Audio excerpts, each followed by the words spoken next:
Hello everyone, আসসালামু আলাইকুম। তোমরা কেমন আছো? নিশ্চয়ই আশা করি ভালো আছো। তো আজকে আমরা ষষ্ঠ শ্রেণীর বাংলা ব্যাকরণ ও নির্মিতি বিষয়টি নিয়ে আলোচনা করব। এটি মূলত তোমাদের বাংলা দ্বিতীয় পত্র। তো চলো আমরা প্রথম পরিচ্ছেদটি নিয়ে আলোচনা করব। প্রথম পরিচ্ছেদে কি আছে দেখে আসা যাক। তো তোমাদের প্রথমেই আছে ভাষা ও বাংলা ভাষা। তো আজকে আমরা ভাষা ও বাংলা ভাষা নিয়ে কথা বলবো। চলো শুরু করি। তো ফার্স্ট অফ অল ভাষা। প্রথমেই ভাষা। ভাষা কি বলছে? প্রাণী জগতের একমাত্র মানুষেরই ভাষা আছে। হ্যাঁ, তারপর শরীর ও স্নায়ু বিজ্ঞানীরা পরীক্ষা করে দেখেছেন যে ভাষা ব্যবহারের জন্য মানুষের স্নায়ুতন্ত্র, মস্তিষ্ক ও অন্যান্য প্রত্যঙ্গ যেভাবে তৈরি হয়েছে, অন্যান্য প্রাণীর ক্ষেত্রে তা দেখা যায় না। মানে আমাদেরই একটু বিশেষ স্নায়ু, মস্তিষ্ক দেওয়া হয়েছে বিশেষভাবে, যে কারণে আমরা কি কথা বলতে পারি, এক একজনের সাথে যোগাযোগ করতে পারি, যা অন্য কোনো প্রাণীর মধ্যে দেখা যায় না। তারপর বলা হয়েছে ভাষার সাহায্যে আমরা কথা বলতে পারি। ভাষার মাধ্যমে আমরা প্রকাশ করি আমাদের অভিজ্ঞতা, নানা ধরনের আবেগ, বিভিন্ন প্রকার অনুভূতি, যেমন হিংসা, বিদ্বেষ, ভালোবাসা, ভালো লাগা, ঘৃণা, ক্ষোভ ইত্যাদি। হ্যাঁ, তো ভাষার আরো কাজ রয়েছে। হ্যাঁ, ভাষার আরো কি কাজ রয়েছে? ভাষার মাধ্যমে আমরা শিক্ষার মাধ্যম। ভাষা শিক্ষার মাধ্যম। আমরা কি ভাষা না থাকতো আমরা একটা কিছু শিখার কোনো ওয়ে থাকতো না। তবে ভাষার সাহায্যে আমরা অন্যের সঙ্গে তর্ক বিতর্ক করি। তর্ক বিতর্ক করি। তো তোমরা কি মারামারি কাটাকাটি যে করো সেটা কিভাবে করো? অবশ্যই কেউ কাউকে কিছু বলো, সেভাবেই তো, তাই না? তারপর ভাষাকে দেশ গঠনের হাতিয়ার হিসেবে গ্রহণ করা হয়। দেশ গঠন বলতে দেশ ও মানুষের উন্নয়ন ও অগ্রগতিকে বোঝানো হয়েছে। তবে এই অগ্রগতি ও কল্যাণ সাধনা কিভাবে করা যাবে, কিভাবে দেশের মানুষ কল্যাণ করা সম্ভব, সেসব কথা ভাবার জন্য মানুষের কাছে তুলে ধরতে হয়। ভাষা দুই প্রকার। ভাষা কয় প্রকার? দুই প্রকার। একটা মৌলিক ভাষা, আর একটা লিখিত ভাষা। তো এটা কিন্তু তোমাদের কোয়েশ্চেন আসবে যে ভাষা কয় প্রকার। লিখবা ভাষা দুই প্রকার, এক মৌলিক ভাষা, দুই লিখিত ভাষা। তারপর ভাষার উদাহরণ। ভাষার উদাহরণ কি? ভাষার উদাহরণগুলো ধ্বনি, শব্দ, বাক্য, বাগার্থ।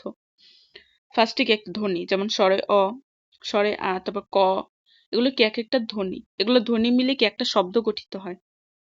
যেমন বলো, তুমি বললা যে কলা। কলা কি? ক সাথে ল, তারপর আকার মিলে কি হয়েছে? কলা। মানে কি একটা শব্দ গঠন হয়েছে। এটা শব্দ। আর শুধু এক একটা সিঙ্গেল ওয়ার্ড, যেমন ক, তারপর গ, এগুলো কি এক একটা ধ্বনি। আর এইগুলো মিলে, এক একটা ধ্বনি মিলে যেটাই গঠিত হয় সেটি শব্দ। আর এক একটি শব্দ মিলে যে একটা লাইন গঠিত হয় সেটা বাক্য। যেমন আমি এখন ভাত খাবো, এটা কি? এটা একটা বাক্য। তো এরকম ভাবে সাজানো। নিচে এগুলো আলোচনা করা হলো। তো চলো আমরা দেখি কি আলোচনা করা হয়েছে। ফার্স্ট অফ অল কি? ধ্বনি। বাতাসে আঘাতের ফলে ধ্বনির সৃষ্টি হয়, কিন্তু সব ধ্বনি ভাষার ধ্বনি নয়। ভাষা তাকেই ধ্বনি হিসেবে গ্রহণ করা হয়েছে যার বাকযন্ত্রের সাহায্যে তৈরি হয়। এটা আমাদের গলা, বাকযন্ত্রের সাহায্যে যেই শব্দটা উচ্চারিত হয় সেটা কি? ধ্বনি। তারপর বাকযন্ত্রের ক্ষমতা অসীম। এর সাহায্যে আমরা পশু পাখির নানা রকম ডাককে অনুকরণ করতে পারি।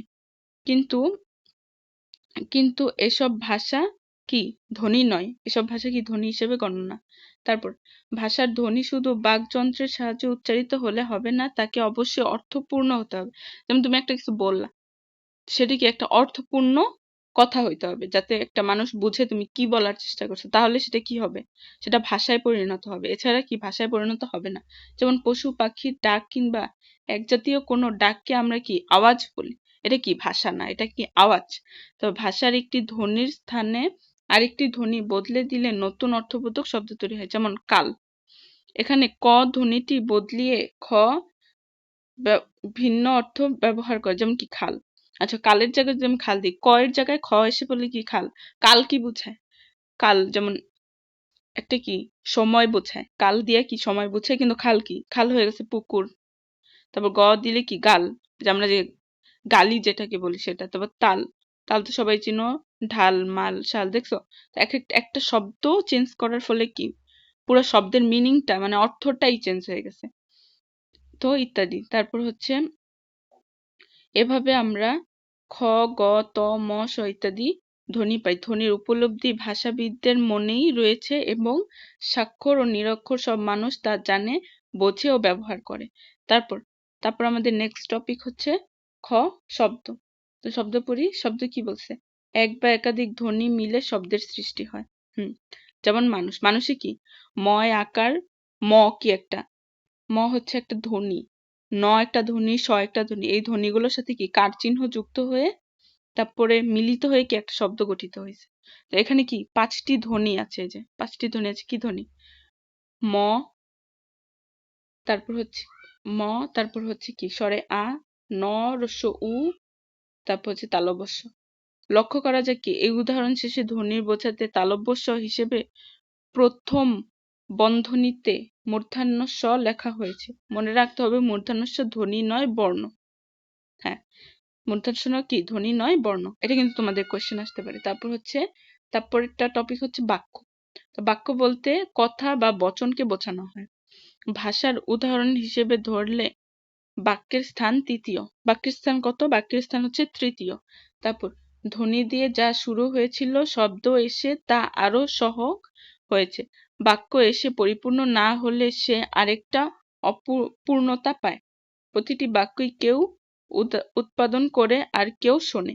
বাক্যের সঙ্গে দুইজনের সম্পর্ক রয়েছে। একটা হচ্ছে কি বক্তা এবং শ্রোতা। এই যে যেমন আমি তোমাদের বলছি, তা আমি কি বক্তা, আর তোমরা যে শুনছো এটা হচ্ছে শ্রোতা। তো কি বাক্যের দুটি সম্পর্ক, দুজনের মধ্যে সম্পর্ক থাকে। কি থাকে? বক্তা এবং শ্রোতা। তারপর কি এই দুই পক্ষের মধ্যে কোনো ঘাটতি থাকলে চলবে না। এই দুই পক্ষের মধ্যে কোনো ঘাটতি, যেমন আমি বলতেই আসি কিন্তু তোমরা কি শুনলা না, ভিডিওটা স্কিপ করে দিলে, তাই কি এটা কি ঘাটতি না? তো এই ঘাটতি কি? ঘাটতি থাকতে চলবে না। আমি যে কি বললাম সেটা তো তোমরা বুঝলা না। তো তারপর কি বলা হয়েছে? বক্তা যা বলে তাতে শ্রোতার সব কৌতূহল মিটে যায়। যে আমি কি বলতে চাচ্ছি সেই কথাটার কি একটা আগ্রহ থাকে না? যেমন আমি ভাত খেয়ে কি? তুমি ভাত খেয়ে কি করবা? এটা কি বাক্যটা কিন্তু সম্পূর্ণ হয়নি। এখানে কি আরো কিছু, যে আমি ভাত খেয়ে কি ঘুমাবো, অথবা খেলতে যাবো, অথবা পড়তে বসবে, এরকম একটা কিছু হবে। তো এই যে অপূর্ণ কথাটা, তো সেটা কি কৌতূহলের সৃষ্টি করে, তাই না? তো আমাদের কি করতে হবে? পুরো যে বাক্যটা সেটা বললে কি বাক্য সম্পূর্ণভাবে অর্থ প্রকাশ করে, না হলে কি একটা কৌতূহল সৃষ্টি থাকে। তারপর হচ্ছে এজন্য বলা হয় কি যা উক্তি হিসেবে সম্পূর্ণ এবং যাতে শ্রোতা পরিপূর্ণভাবে তৃপ্ত পায় তাই হলো বাক্য। তো তুমি যে কথাটা মানুষ কি পুরোপুরি শোনার পর কি তার হ্যাঁ বুঝতে পারছে যে ও তো এটার পর এটা করবে, তাহলে কি সেটা হচ্ছে সম্পূর্ণ একটি বাক্য। যেমন কি আমরা গ্রামে বাস করি, ঠিক আছে, মহৎ গুণী মানুষের বড় করে। বুঝতে পারছো? তো এবার হচ্ছে আমরা ঘ নাম্বারটা নিয়ে আলোচনা করব। ঘ নাম্বারটা হচ্ছে বাগর্থ। অভিধানের শব্দের অর্থ থাকে। আচ্ছা, অভিধানের যে শব্দ সেটার অর্থ থাকে, কিন্তু সেই শব্দ যখন বিশেষ পরিবেশে ব্যবহৃত করা হয় তখন তার অর্থ বদলে যায়। একই কথা চলে বাক্য প্রসঙ্গে। আছে আমার শব্দের সাহায্যে যে বাক্য তৈরি করি তার অর্থ বাক্য দিয়ে পরিবর্তিত হয়ে থাকে। যেমন পোড়া একটি শব্দ, হ্যাঁ, এর অর্থ দগ্ধ হওয়া বা আগুনে পুড়ে যাওয়া। পোড়া তো সবাই জানে। তো শব্দটি দিয়ে যখন বাক্য তৈরি করে, যেমন আমার মন পুড়ছে, তো তোমরা এটা দিয়ে একটা কথা মনে পড়লো যে আম, ভালোই অনেক দিন হবে, এই যে মন পোড়া ছবিটা কে দেখছো? তো মন পোড়া ছবির কথা মনে পড়ে গেল আমার। হ্যাঁ, তো এখানে কি এই পোড়া দিয়ে কি বোঝানো হয়েছে? পোড়া দিয়ে কি আগুনে কোনো কিছু পুড়ে যাওয়াকে বোঝানো হয়েছে। কিন্তু আমার মন পোড়া দিয়ে কি তোমার মন আগুনে পুড়ে গেছে এরকম কিছু বুঝাইছে? এরকম কিন্তু না। মানে তোমার মনের মধ্যে অনেক কষ্ট, ওই সব বোঝানোর জন্য এখানে কি পোড়া শব্দটা ব্যবহার করা হয়েছে। ভাষার শব্দ ও বাক্যের অর্থ আলোচনাই হলো বাগর্থ। আচ্ছা, ভাষার বাগর্থ কাকে বলে? শব্দ এবং বাক্যের যে অর্থ আলোচনাই কি বাগর্থ। তো আজকে এই পর্যন্তই থাকবে। তোমাদের ভিডিওটি কেমন লাগলো সেটি অবশ্যই আমাকে কমেন্ট বক্সে জানাতে পারো।